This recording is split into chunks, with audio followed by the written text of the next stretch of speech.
আসসালামু আলাইকুম ওয়া রাহমাতুল্লাহ। আশা করি সবাই ভালো আছেন। আমি মুআলাইকুম মোবাইল রিপেয়ার থেকে। তো আজকে যে কাজটি নিয়ে হাজির হয়েছি এটা হচ্ছে oppo f1s সম্ভবত যেটা। তো এটার প্রবলেমটা হচ্ছে খুবই কমন একটা প্রবলেম। অডিওতে গেলে অডিওটা একটু ল্যাগিং করে, ফোনটা অফ হয়ে যায়। আমি প্রবলেমটা আপনাদের দেখাচ্ছি। আমি অডিও সাউন্ডে গেলাম, সাউন্ডে যাওয়ার পর রিংটোনে গেলাম। রিংটোনে গিয়ে আমি একটা রিংটোন সিলেক্ট করলাম, ফোনটা অফ হয়ে গেল। আমি ফোনটা আবারও ওপেন করে দেখাচ্ছি আপনাদের কনফার্মেশন দেওয়ার জন্য।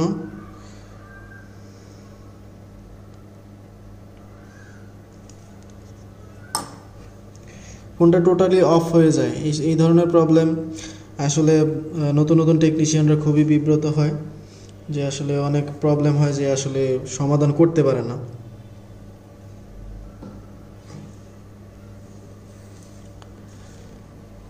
এটা আসলে তেমন বড় কোনো সমস্যা নয়, কিন্তু এটা আপনাদের জানা অনেক জরুরি যে মানে ছোট ছোট কিছু কম্পোনেন্ট থেকে অনেক বড় ধরনের সমস্যা হওয়াটা খুব স্বাভাবিক। তো দেখেন আমি আবার সেটিংয়ে গেলাম, সাউন্ড অ্যান্ড ভাইব্রেশন, দেন আমি সাউন্ডটা কমালাম বাড়ালাম, ফোন অফ হয়ে গেল। তো এই সমস্যাগুলি আসলে খুব এখন বর্তমানে একটু বেশি হলেও সমাধানটা অনেক কম। বেশিরভাগ টেকনিশিয়ানরা এটা ফেরত দেয়, ফোনটা যে কোনোভাবে ওকে করা যায় না।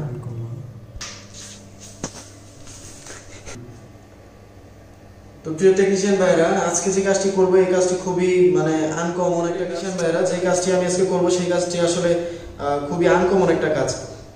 তো 99% টেকনিশিয়ান, সরি 99% বলবো না, আমার চেয়ে অনেক ভালো ভালো টেকনিশিয়ান আছে, আমি 90% বলি। 90% টেকনিশিয়ান এই সমস্যার সমাধান আসলে অডিও আইসি চেঞ্জ করবে বা অন্যান্য কিছুতে ট্রাই করবে। এই যে অডিও চালু করার পরে ফোনটি বন্ধ হয়ে যায়, এই বন্ধ হয়ে যাওয়া নিয়ে আসলে এক টেকনিশিয়ান অনেক ঘাটাঘাটি করছে, ফোনটা ঘাটাঘাটি করে অলরেডি আমার কাছে নিয়ে আসছে। তো নিয়ে আসার পরে আমি সমস্যা যেটুকু দেখলাম, অডিও আইসি চেঞ্জ করার পর এখন দেখি বর্তমানে অডিও চালু করলে ফোনটা বন্ধ হয়ে যায়, টোটালি অফ হয়ে যায়, রিস্টার্ট না, বন্ধ হয়ে যায়। তো বন্ধ হওয়ার পরে এটা আমি দেখলাম যে আসলে এটা সমস্যার সমাধান আসলে কিসে। তো পরবর্তীতে আমি দেখলাম, আমি ছোট্ট একটা কম্পোনেন্ট এখানে আসলে আমি দেখলাম যে এই ছোট্ট একটা কম্পোনেন্ট শর্ট, এটা হচ্ছে ক্যাপাসিটর, ইলেকট্রোলাইটিক ক্যাপাসিটর। আসলে আপনারা যদি ইলেকট্রোলাইটিক, নন ইলেকট্রোলাইটিক, সেমি ইলেকট্রোলাইটিক ক্যাপাসিটর বুঝে থাকেন তাহলে অবশ্যই কাজটি করা অনেক সহজ হবে। তো একটা ফোনে semi electrolytic, electrolytic and non electrolytic এই তিনটা ক্যাপাসিটর অনেক বেশি থাকে। ইলেকট্রোলাইটিক খুব কম, তবে সেমি ইলেকট্রোলাইটিক আর নন ইলেকট্রোলাইটিক অনেক বেশি।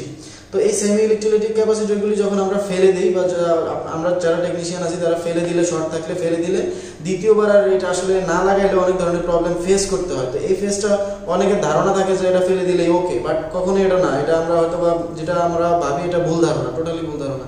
তো আমি কাজটি আপনাদের সম্পূর্ণ করে দেখাবো যে আসলে প্রবলেমটা কোথায়। তো সরাসরি কাজে চলে যাচ্ছি। তবু টেকনিশিয়ান বাইরে দেখেন, এই ক্যাপাসিটরটি আমি মাপ দিব এখন যে শর্ট আছে কিনা।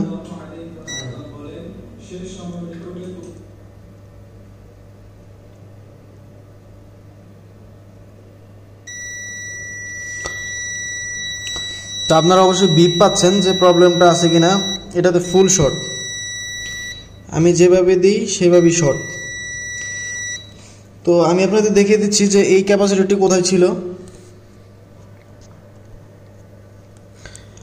এই ক্যাপাসিটরটি আপনার ঠিক এই জায়গায় ছিল, দেখেন এই জায়গায় এই ক্যাপাসিটরটি ছিল। ক্যাপাসিটরটি ফুল শর্ট, কিন্তু ফোনটা রানিং ছিল। তো এটা টেকনিশিয়ান বুঝতে না পারার কারণে সে অডিও আইসিটা অনেকবার চেঞ্জ করতে করতে এক পর্যায়ে অডিও আইসিটি নষ্ট করে ফেলে, লাইটিংয়ে প্রবলেম করে। দেখেন এই কাজটা সম্পূর্ণ আমার হাতে করা। এই লাইটিংয়ে প্রবলেম করে ফেলছে উনি নিজে কাজ করতে গিয়ে। অডিও আইসিটা নতুন লাগানো, একদম ইনটেক নতুন আইসি লাগানো। তো এই আইসিটা শর্ট ছিল, এটা উনিও বুঝতে পারে নাই। যদিও আমার হাতে আসার পরে আমি এটা মেপে দেখি নাই, আমি সরাসরি অডিও আইসিটা চেঞ্জ করছি, যেহেতু কোনো সাউন্ড ছিল না। তো অডিও আইসি চেঞ্জ করার পরে এই সমস্যা, তো কাস্টমারকে বলার পরে কাস্টমার বলতেছে ভাই এই সমস্যা আমার আগে ছিল। ওই টেকনিশিয়ান ধরার পরে থেকে আর কোনো সাউন্ডই আসে না, টোটালি বন্ধ হয়ে গেছে, ডিসপ্লে লাইটও আসে না। তো যাই হোক, আমি এটা কাজটি নিলাম সম্পূর্ণ করার জন্য। তো এই ক্যাপাসিটিটি শর্ট, তো আসলে এই ক্যাপাসিটিটা আমি ফেলে দিলাম, ফেলে দেওয়ার পরে সাউন্ড আসছে, বাট এই ধরনের প্রবলেম আপনার সাউন্ড এসে চলে যায়। তো বুঝলাম যে এই ক্যাপাসিটিতে সমস্যা। তো এই ক্যাপাসিটি এখন কথা হচ্ছে, এই ক্যাপাসিটি উঠে ফেললে ফোন কি রানিং চলবে কিনা বা সব কিছু ঠিক থাকবে কিনা? কখনোই না। এই ক্যাপাসিটি হচ্ছে সেমি ইলেকট্রোলাইটিক ক্যাপাসিটর বা ইলেকট্রোলাইটিক ক্যাপাসিটর ধরতে পারেন। কেননা এই ক্যাপাসিটরগুলি স্যামসাং ট্যাবে অনেক বেশি ইউজ করা। তো আমি সাধারণত বলবো যখনই আপনারা কোনো ক্যাপাসিটর ফেলবেন তাহলে অবশ্যই আপনারা ক্যাপাসিটরটি আবার লাগানোর ট্রাই করবেন, সেম ক্যাপাসিটর লাগানোর ট্রাই করবেন। তো আমার এই ক্যাপাসিটর চেনার জন্য অনেকগুলি ভিডিও আমার আছে, ক্যাপাসিটর ইলেকট্রোলাইটিক ক্যাপাসিটরের কালার কেমন, এটা আপনারা আমার চ্যানেলে গিয়ে আপনারা দেখে নেবেন যে কোনটা ভিডিও কেমন, এগুলো জেনে নেবেন ইলেকট্রোলাইটিক কোনটা, নন ইলেকট্রোলাইটিক আর সেমি ইলেকট্রোলাইটিক কোনটা।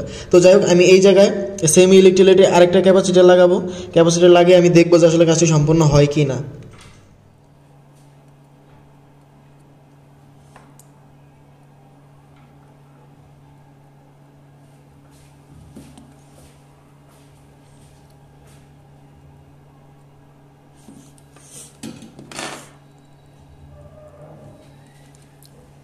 তো দেখেন আমি এখানে ক্যাপাসিটর লাগিয়েছি সেমি ইলেকট্রোলাইটিক ক্যাপাসিটর, আমি আগে ছিল ইলেকট্রোলাইটিক ক্যাপাসিটর, আমি এখন লাগাইছি সেমি ইলেকট্রোলাইটিক ক্যাপাসিটর।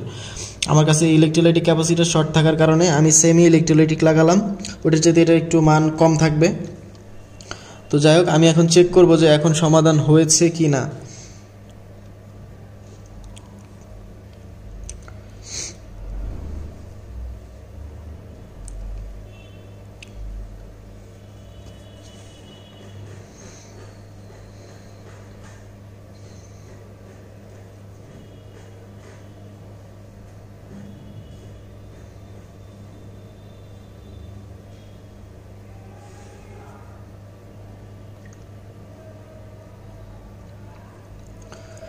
এখন আমি চেক করে নিব যে আসলে সমস্যাটা সমাধান হয়েছে কিনা।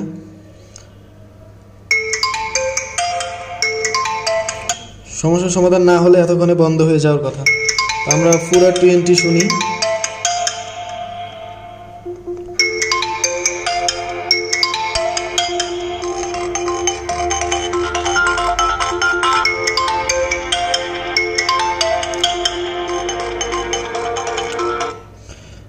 তো যাই হোক টেকনিশিয়ান ভাইরা, আজকে এতটুকু বুঝলেন যে আসলে কোনো ক্যাপাসিটার কোনো কম্পোনেন্ট আসলে ছোট করে দেখার কোনো কিছু নাই। যদি আপনি কম্পোনেন্ট চিনে থাকেন সেই ক্ষেত্রে আপনি ছোট করে দেখেন, বড় করে দেখেন, কোনো সমস্যা নেই। আপনি যদি কম্পোনেন্ট দেখেন যে একটা ক্যাপাসিটার হচ্ছে নন ইলেকট্রোলাইটিক ক্যাপাসিটার, সেই ক্ষেত্রে আপনি যদি বুঝেন যে এটা নন ইলেকট্রোলাইটিক ক্যাপাসিটার, সেক্ষেত্রে ফেলে দিলে কোনো সমস্যা নেই।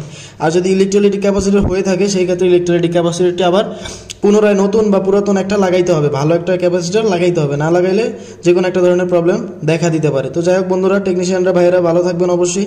আপনারা যারা আমার চ্যানেলে নতুন তারা অবশ্যই সাবস্ক্রাইব করবেন, আর ভালো লাগলে লাইক কমেন্ট শেয়ার করবেন, কমেন্ট করে আপনার মূল্যবান মন্তব্য প্রকাশ করবেন।